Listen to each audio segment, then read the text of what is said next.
$15 billion worth of meth made by the high school dropout and former soldier, who escaped multiple times, and while on the run, even made newspaper headlines for catching bad guys.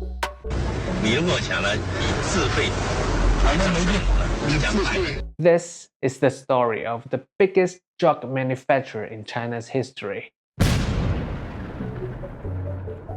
In 1999, Chinese police seized 11 tons of meth with a purity of 99%. To put this into perspective, that was twice the total amount of meth confiscated by all the other countries in the world that year. In China, selling 50 grams of meth is death penalty, meaning those 11 tons were 220,000 times death. When the police analyzed the drugs, they discovered a new formula. Only one man could have made it: Liu Zhaohua. Liu's motivation is always simple: money. He was born into extreme poverty. As the youngest of 5 siblings, he lost his father at 12 and his mother was bedridden. Experiencing hardship from a young age, he was determined to get out of this life. Excelling chemistry in school, Liu won a chemistry competition. He showed great potential. However, his family couldn't afford tuition, so he had to drop out. To secure a stable future, he lied about his age to enlist in the army, where he quickly rose through the ranks, becoming the only soldier in his batch to be promoted. In 1988, he was caught embezzling 145 yuan, which is about $20, leading to his dismissal from the army. But he did that on purpose. He wanted to free himself from the army to make money. And $20 was enough for dismissal, but not enough for serious punishment. Soon after, he became a court bailiff, where he showed his strong social skills, and he was assigned to assist some business investments, so he was able to meet some people. In 1992, he partnered with a businessman and founded a company. Under the guise of a recycling business, he smuggled cars, electronics, and other stuffs.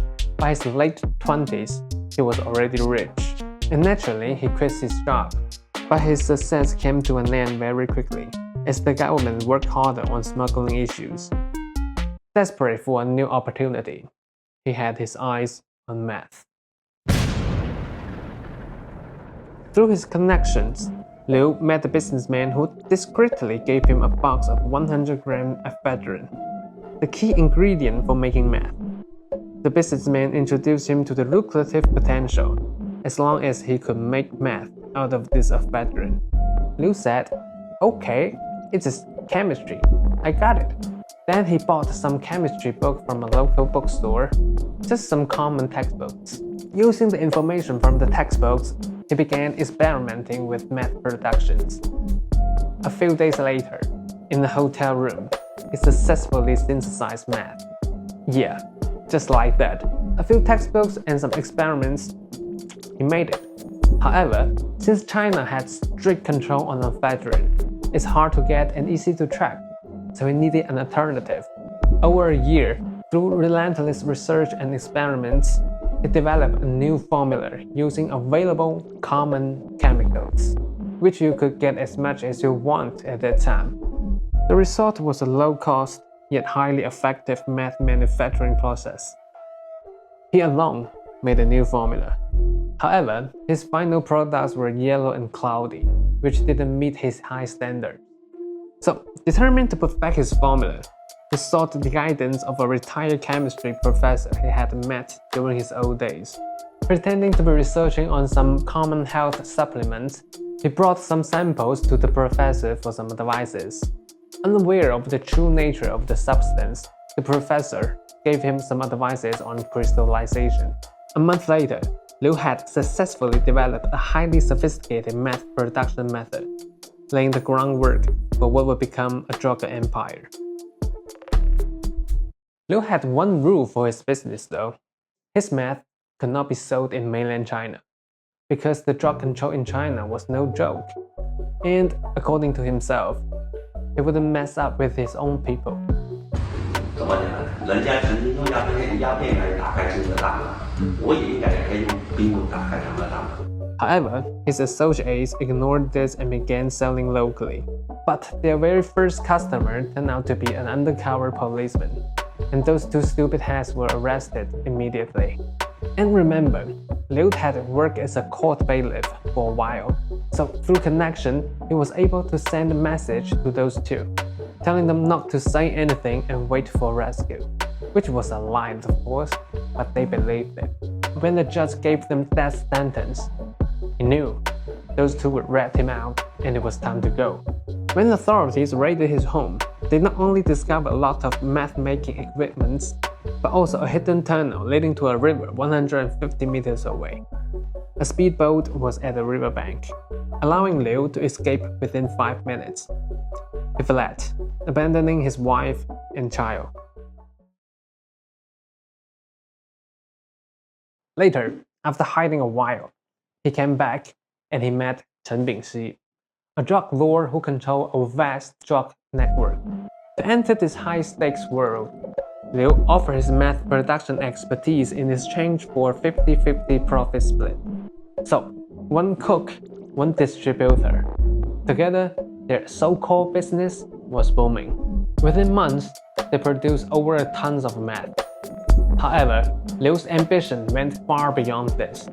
He aimed to build a factory capable of making 10 tons of meth per day to become a global drug king.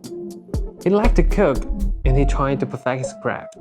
One day, he read an American article about the newest meth, one of the most potent forms available at that time. Out of curiosity, he studied and successfully synthesized it by himself. Between 1997 and 1999, he made over 30 tons of meth, establishing himself as the most prolific drug manufacturer in China's history. In 1999, over 100 kilos of heroin purchased by Chen Bingxi, the distributor, was intercepted by Chinese police.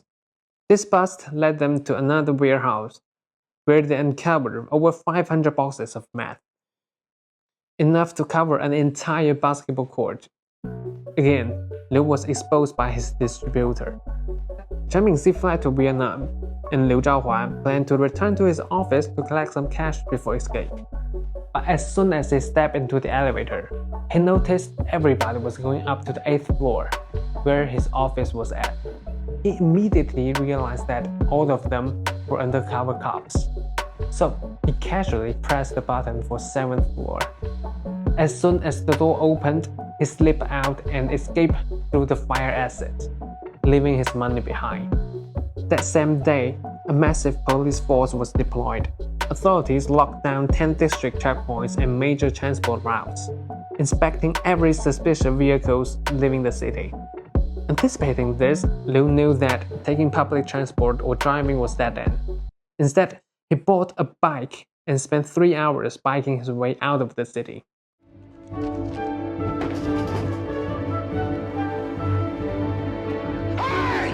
Again, he ran away, and it took the police another 6 years to catch him. After his escape, he got a fake ID and started a new life in another city. Using his drug money, he disguised himself as a successful businessman, but he never went low-key. Making friends, building connections, he even made newspaper headlines by catching 3 thieves.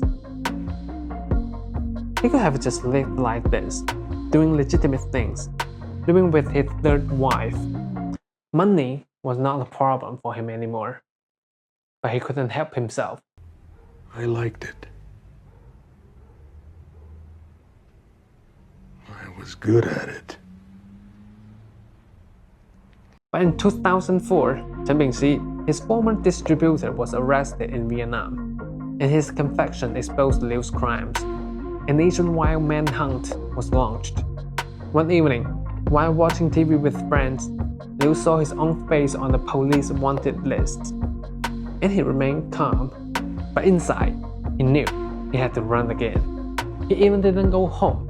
He left his car at the train station trying to misguide the police, and he hid in a cave for 2 weeks, living on instant noodles and sausages. When the police found that cave, it was already gone, leaving the words, "Liu was here," on the wall. But his wife wasn't that cunning like him. The police found the house rented under his wife's name. Clearly, the house was for Liu. In 2005, on his 40th birthday, he was captured. 4 years later, he was executed. A chemistry genius who could be successful in any other way chose this path and died at the age of 44.